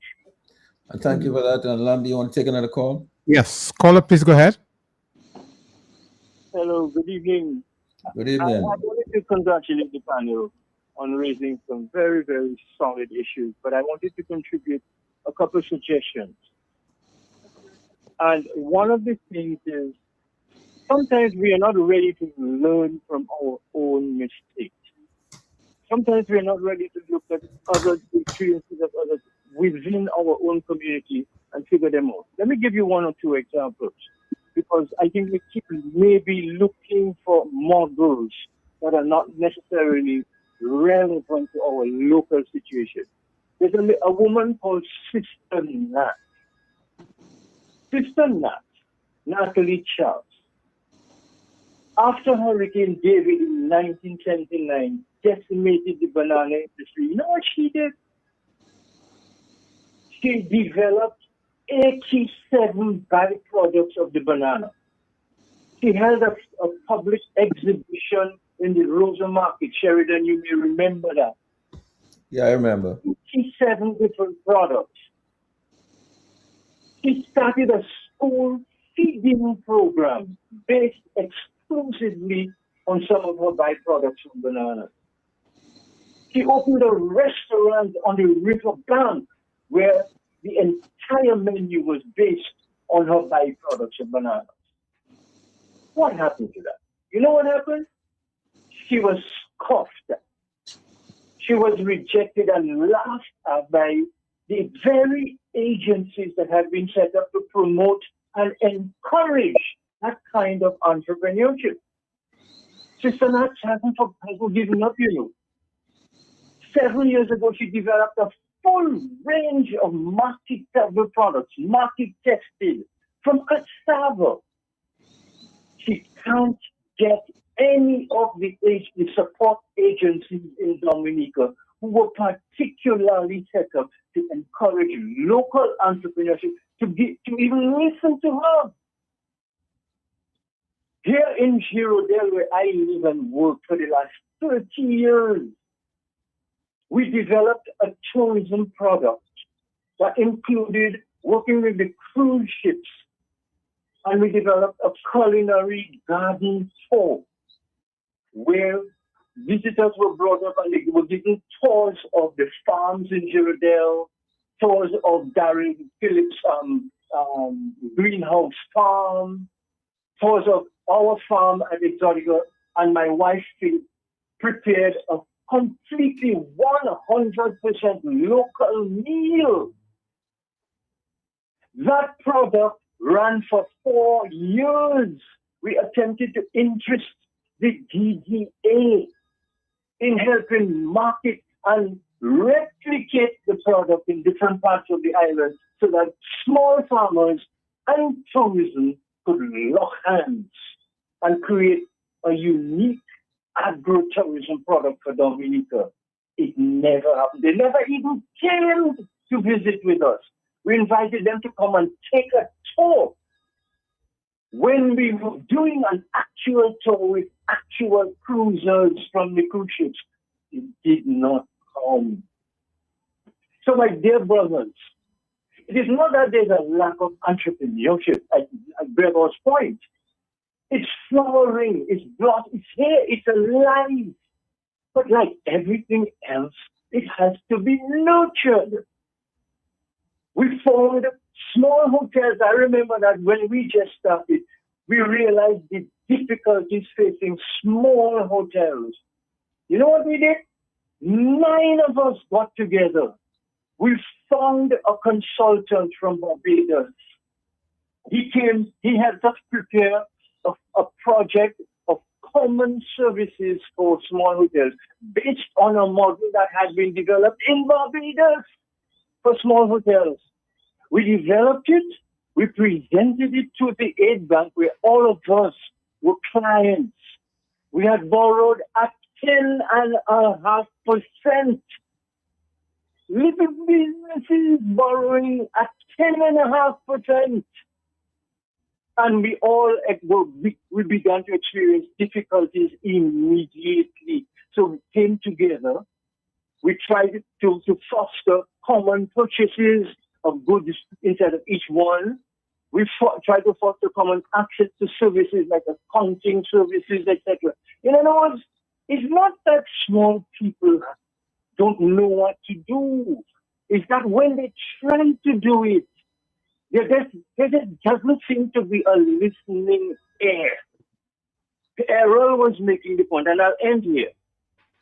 The most productive small businesses in Dominica are our small farmers. Those people who started from nothing and built up the villages of Salisbury, Maricot, Wesley, Calibishi, Antrimil, etc. all over the island. Those houses we see there, how do you think it got there? Small agricultural farming businesses. Aided this time by people like Errol in the banana industry support services.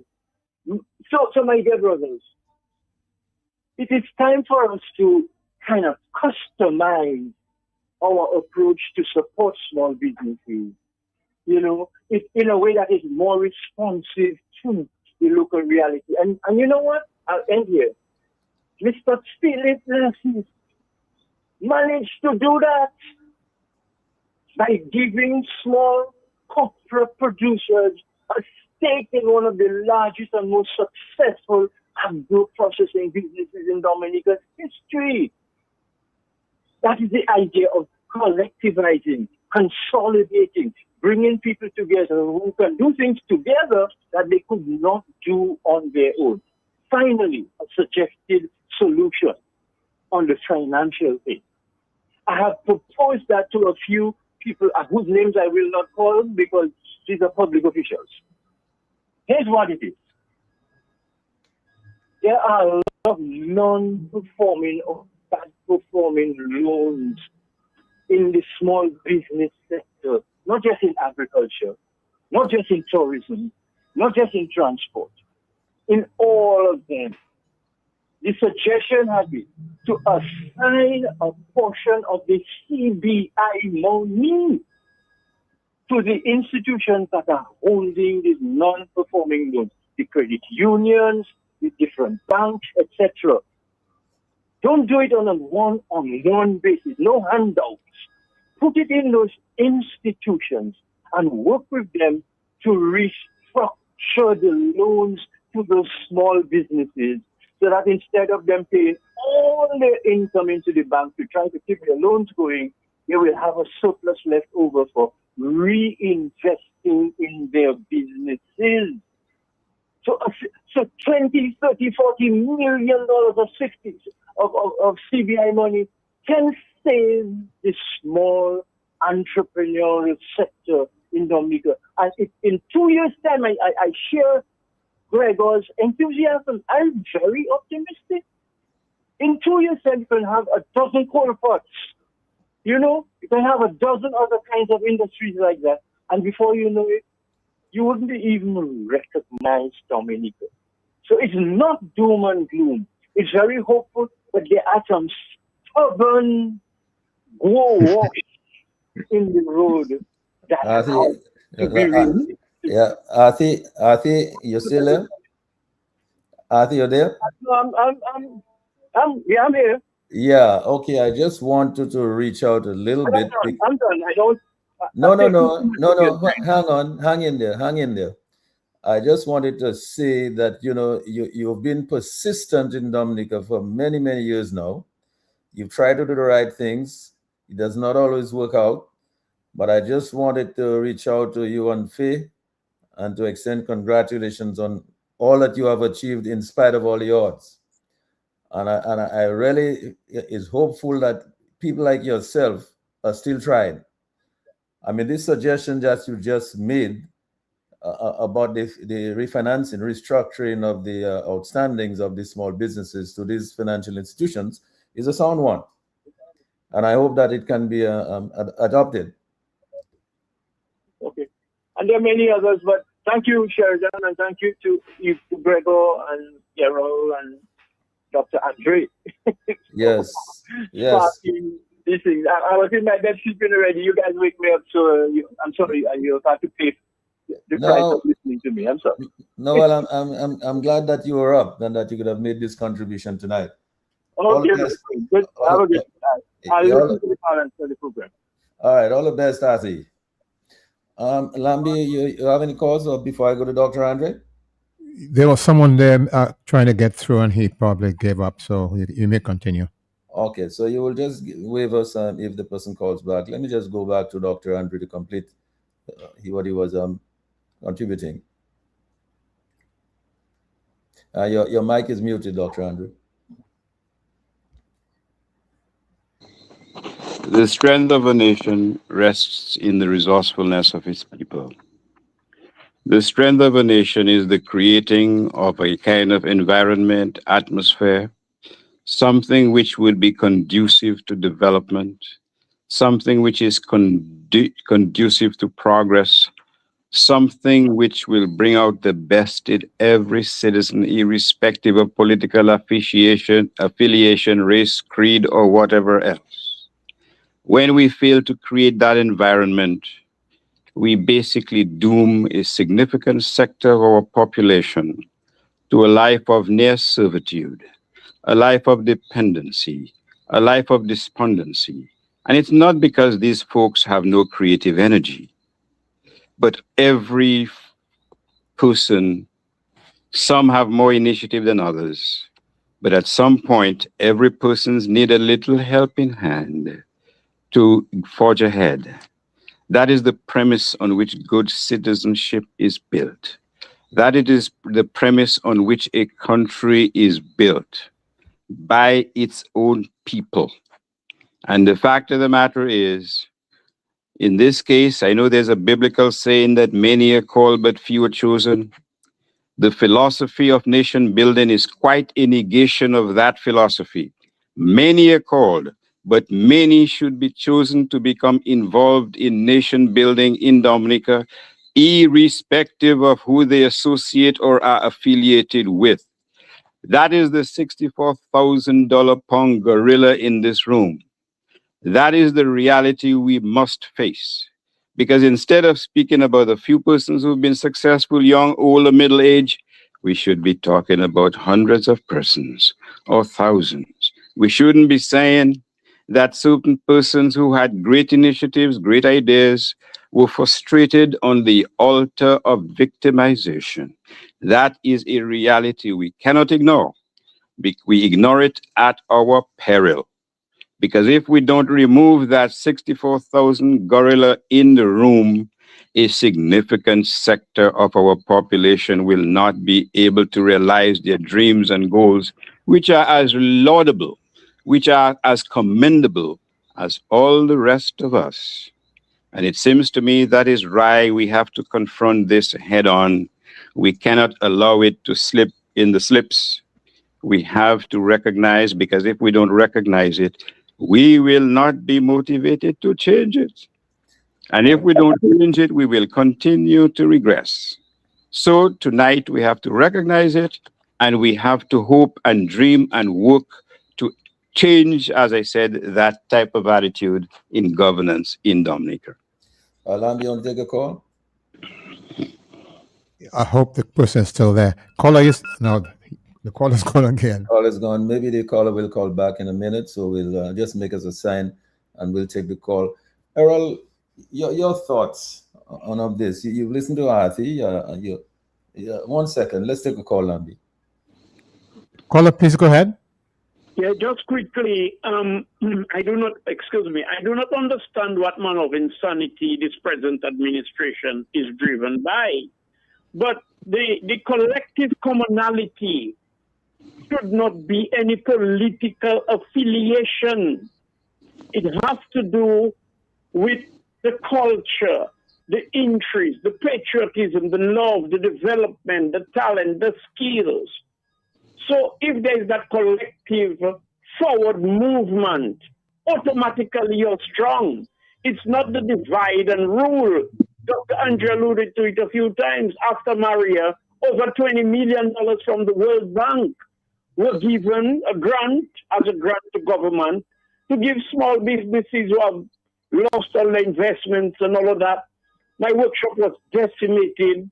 I lose so much of my stuff. I could not get them. I don't know where the wind went with them.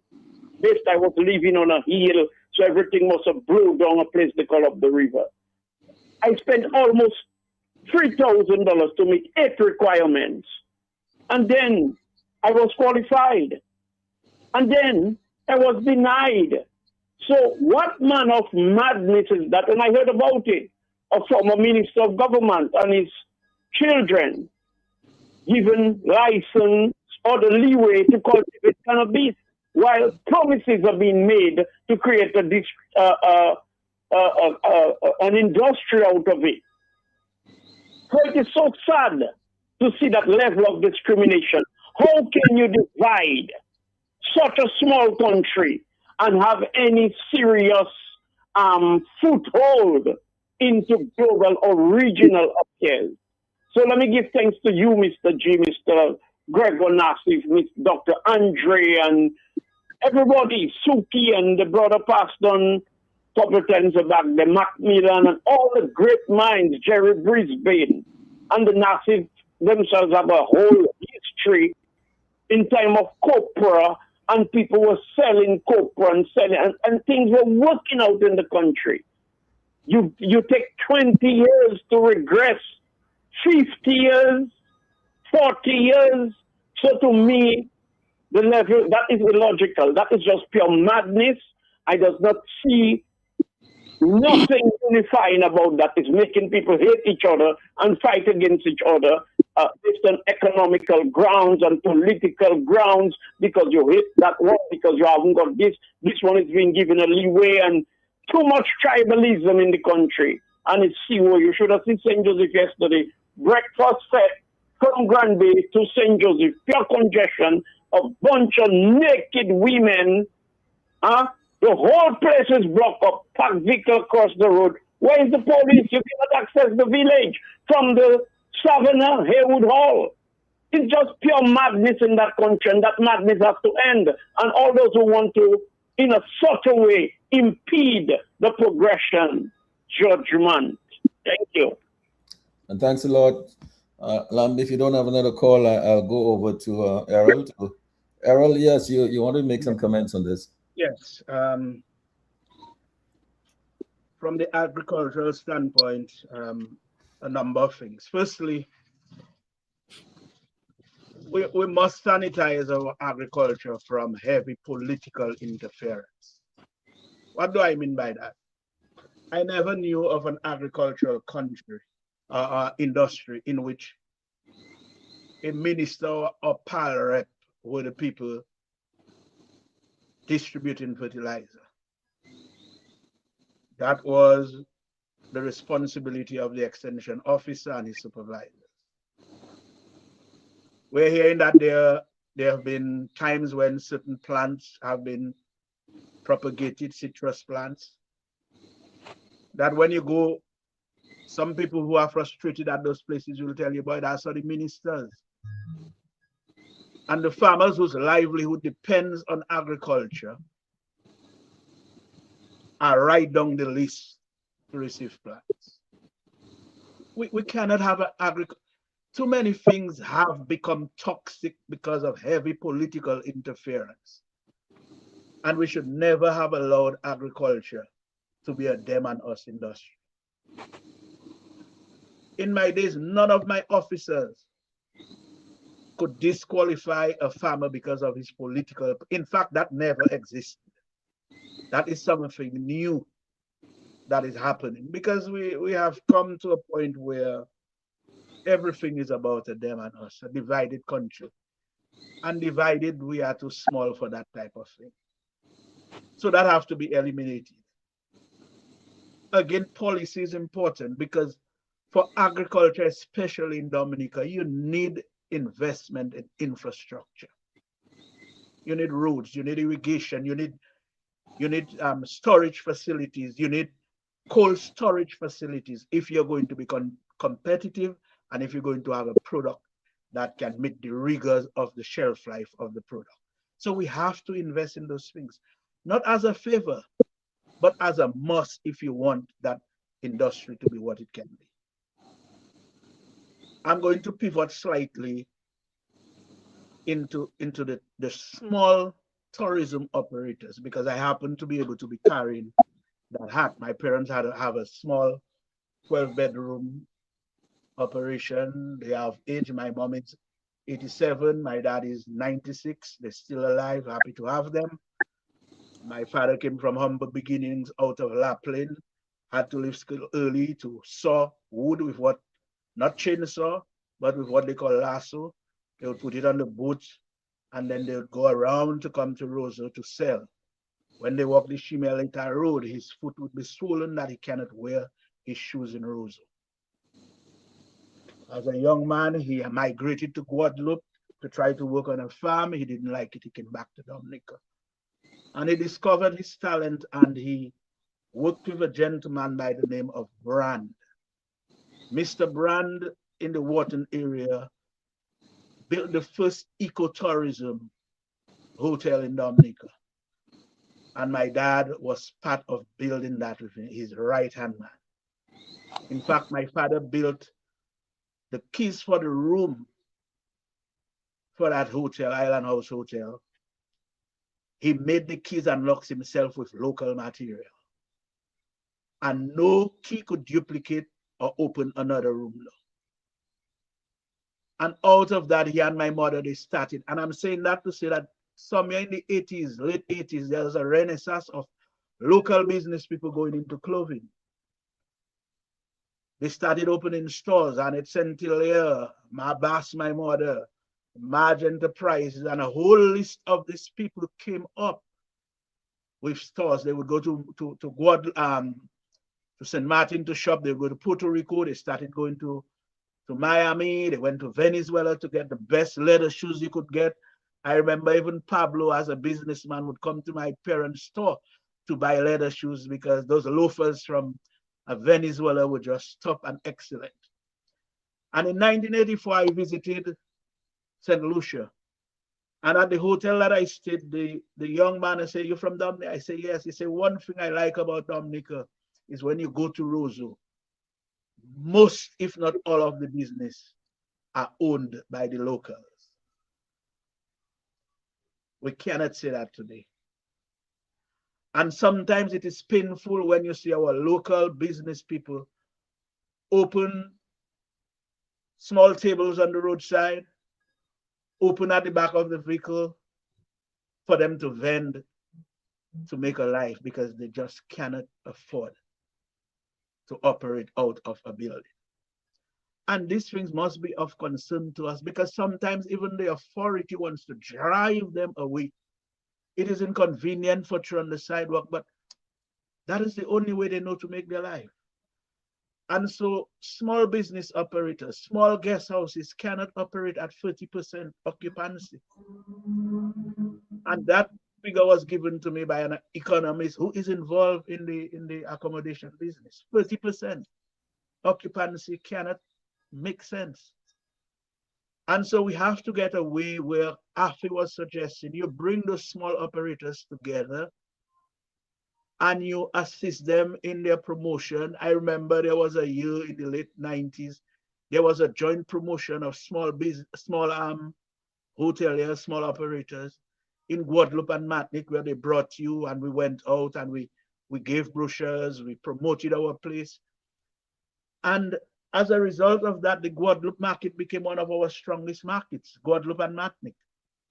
So these little things can help this small, because you have a certain group of tourists that may not be the high end.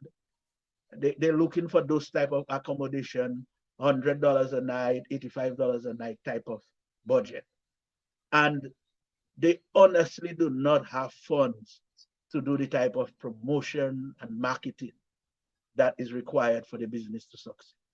So we must look at them because they are small players. They are most of the times the type of facilities that when a guest comes, they feel at home. They feel like family. They feel that family touch. They feel that you open with them, you talk to them. How was your outing? How was your day? So that is a part of the tourism product that we must help and keep intact. But at 30%, they will continue to close. Yeah, thank you, Earl, for that. It's always when you're having a nice, healthy conversation, the time kind of runs out on you. And so we've sort of come down to the end of our time here. Errol, so you want to make your closing remarks while you're on the floor? Yes, just let me see that the potential that we have in Dominica, in even in agriculture, we need to close the gap between the potential and the actual. And to do that, there is need to reestablish an agricultural corporation, Dominica Agricultural Corporation, as a public-private entity. They will be responsible for driving commercial agriculture. If you're going to have the account of Epicureum in Antigua, you're going to have the account of Neil and Mass in Barbados, the biggest supermarkets. If you're going to have the account, you have to be a commercial supplier. So we have to have that organization to manage and to drive commercial agriculture. That model should be designed along the DCP model. And I come back to the DCP model because the DCP model had a model where the vertical benefits of the industry, the farmer was not just a seller of raw material. In other words, they were not just hewers of wood and carriers of water. When the market went up, when they benefit at the end of the year, farmers knew. And even when DCP had finally wind down, farmers got significant benefits because of that model. So any agricultural model, we need to revisit the DCP model, which is a vertical chain of the business that the farmers themselves cannot just sell a product to you and go home with the money. But they know as the market goes up and there are benefits, at the end of the year, they can get a little dividend as being part of it. For credit, and so we must explore the possibility of a crop lane where you can use a farmer crop to give him a certain amount of credit based on the crop that he has established. These are the kind of innovative ways that we are talking about. The government must have major and deliberate investment, not by chance, not by favor, not to buy votes, not to fool any young person or to fool anybody. It must be a deliberate investment in young farmers, a young farmers recruitment drive and program. I know of a young lady who got the award as the top agricultural student farmer at the State College from the Kalinago territory. Where does she go from there? Where does she go from there? I know her family is not resource enough to send her to university. How do we use or channel that bright mind? What are the linkages from the Ministry of Agriculture in terms of linking agricultural students from the college to a farm where you can provide the resources to them with supervision and support, so over the next 2 3 years, they can be on their own. These are the ways we have to think of empowering our young people. And the state must recognize that investment in agriculture, continuous investment in agriculture, in feeder roads, in packing house, and these are not favors. Because we recall when there used to be 6,000 farmers. And if 3,000 of those farmers will harvest in a week, each of them employed 2 or 3 workers to harvest with them, some more. And so that multiplier effect, that money, when the farmer draw, would come back to the rural community and circulate. Today, when you go in those same communities, you do not see them as vibrant. You know why? Because after the banana industry, we have not replaced a crop. We have not gotten crops. We have not gone into added value production of whatever to the extent that that amount of money can be circulated and have that vibrant economy. So the businessmen in town, they are suffering as a result of that. Because when you recall the days when farmers would come down with their pickup and buy their fridge and their stove, they did not have to wait for Christmas to do a shopping. A farmer would sell two sails, in summer holidays, and he would know that is money for his children's school shoes and school books and school bags. Today we have to be waiting on handouts for us to buy school bags and school shoes. We were better than that, and our desire is to get back to the better days, because we can be better, and if we can be better, then let us all do better. Thank you and good night, Mr. Gregor. Yep, and thanks a lot for those closing remarks. Errol, you know that before I go to Gregor, this reminds me. In fact, I just reminded myself that in the 70s, I did start a garment factory. Yeah, that's right. I would hear that. And, yes, and we did export to every single island in the Caribbean, including Martinique and Guadeloupe, and to all the leading stores in all of those islands. I was doing very well. And in fact, the politics interfered with it in 1980, when after the hurricane, I mean, we revived, we built back up and everything was up and running again. But then the government changed, and Eugenia Charles came into office, and she ended the fiscal incentives that we had from the Patrick John government. And we had to close, because, I mean, if we were going to have to pay all those duties and so on and taxes, we could not compete with people like Jumans and so on in the other islands. So we gave the government 3 months in which to either reinstall our incentives or we'd have to close. But we didn't get a reply, and so we ended up closing. So in fact, we had the makings. We were employing 125 people in that factory. And in fact, we had the potential to employ a lot more. I mean, the plan was to extend this factory into employing a lot more, because we were looking to export to the United States.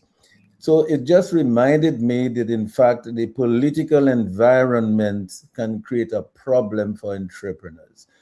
So I just thought this just reminded me. I just remembered this, so I thought I would mention it. So, Gregor, your closing remarks?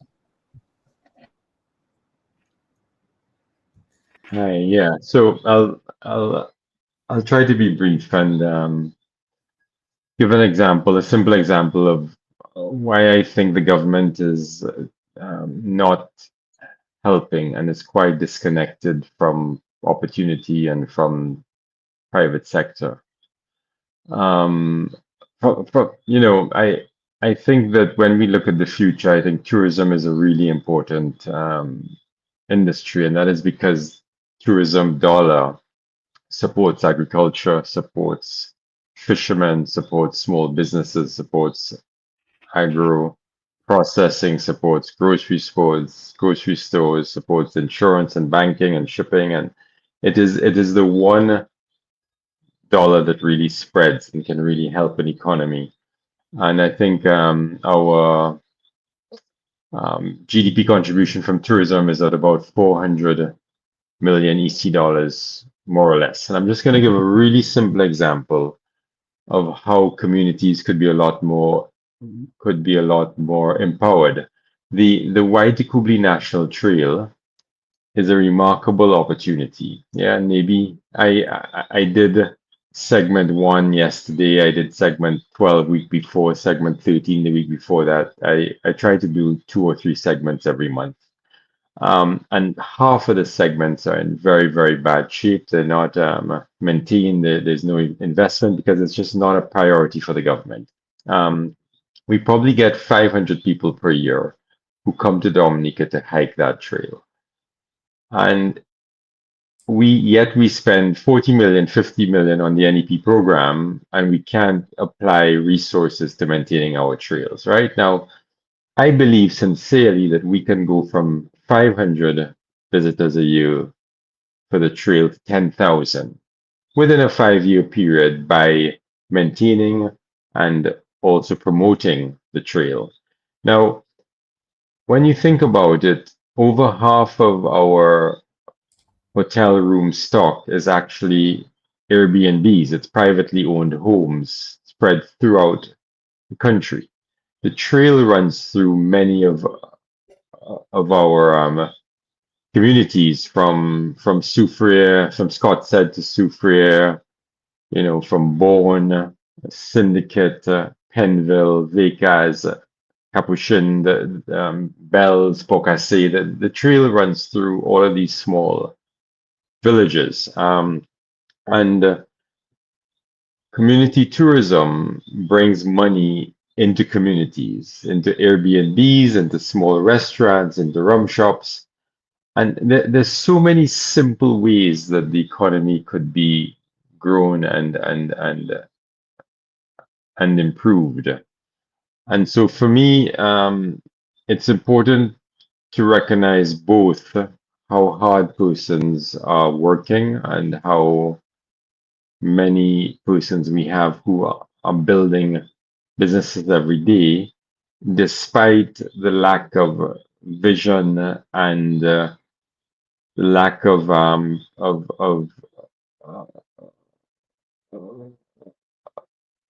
prioritizing where opportunities are. Yeah. So I think that the country, the entrepreneurs, the businesses have a great future if we can fix a lot of the things that need fixing, and if we can reprioritize the way the government I call it the prioritization of cash. Our treasury is broke, basically, but the way we're using our cash is not how it should be used, and we are depriving our people and our businesses of more opportunities. So I will close on that point.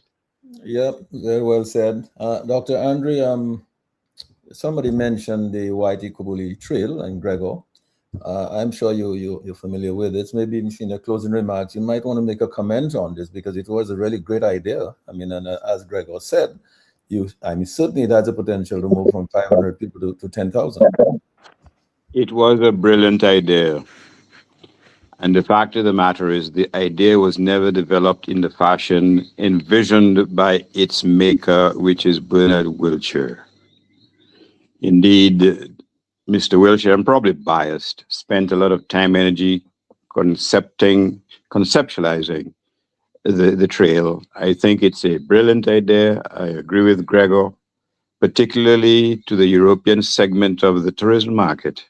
If it was developed, if it was made or the advertised as a place, a friendly place, where safety is not a concern, where you can walk the trail with persons, there are way stations on the way. If it was marketed, it would be an integral component of our tourist industry. I think we have to rely on the Dominican people to help create one collective effort in trying to resuscitate and promote Dominica's industry. I am very big on the involvement of the diaspora. One of the reasons is that I reside abroad. I think there is a significant pool of financial resources in the diaspora. We have to examine how can we boost or attract more persons in the diaspora to participate. And if they are reluctant to participate, why are they reluctant? And some of us, we know the reasons, quite frankly. It goes back to what we've been talking tonight, the enabling environment. If you do not want to come to Dominica because you believe that if you catch a cold, you may not get the medical attention you deserve, then who can blame persons in the diaspora? If persons in the diaspora believe that, quite frankly, they should not spend their resources to build or renovate homes of their families or of themselves, then who can blame them? We should create the environment to ensure that those folks are ready, willing, and able to spend significant resources. And I know that our focus historically has been on tourism, but what about the tourism pool based on persons who've left Dominica, who have accumulated significant capital and resources, who would love to come back and spend 6 months of the year patronizing all those little boutique hotels, those boutique restaurants, the big hotels, splurging on behalf of their family, because quite frankly, life is very finite. And so we have a Herculean task ahead. And the question is, hopefully we are up to that task ahead. There are folks among us who are taking the bull by the horns and saying, with or without your support, I will forge ahead. There should be many more of these folk. We have the resources to do it. We may not have the financial resources, but we have the human resources. And if those human resources are put or pooled into one collective push, I think there's significant progress that we can make as a community because we have the resources, human, agricultural. And one thing we haven't talked about, but we have to confront it head on. From a historical perspective, agriculture has been looked down by sectors in Dominican community. Now that has dissipated over the years. It is no longer as strong as it used to be. But agriculture historically, and to a significant degree, perhaps up to the time that of the advent of Leblanc, it is not something you get involved in. That has changed, and we should continue that change, because within that industry lie, to many of us, the seeds of our own resuscitation and the seeds of our own progress. We should embrace that change, we should promote that change, and we should do everything in our power to ensure that those in authority also share that vision, as opposed to relegating the whole business of agriculture to the sidelines. Remember, there was something sexy about the CBI program, but we know why it was sexy to the few. We want something that is sexy to the majority of the Dominican people. There's nothing shameful about being involved in agriculture, quite frankly. In fact, it's growing by leaps and bounds in many countries. And we have to join that fraternity, because right now people are talking about growing natural. People are talking about the chemicalization of food, the food crops of the world and so on. People are reversing that trend. Dominica has resources many countries would die for. Let us embrace that richness that we have. And finally, let me commend the participants for the excellent commitments and the excellent contributions they've made this evening, and also those who took the time to call the program. I also thank the listeners for being there, for choosing this station as opposed to doing something else, because by listening, you are helping in the resuscitation and revitalization of Dominica. In Jesus' name we pray. Amen. And thank you so much, Dr. Andre. Well, you've said it all. It's just left for me to thank all the persons who are with us on Facebook and on YouTube and on the internet and on the radio. Thank you so much for staying with us tonight. We saw all of your comments on Facebook, where we didn't get to read any of them. We're very sorry about that. And thank you, Errol, and thank you, Gregor.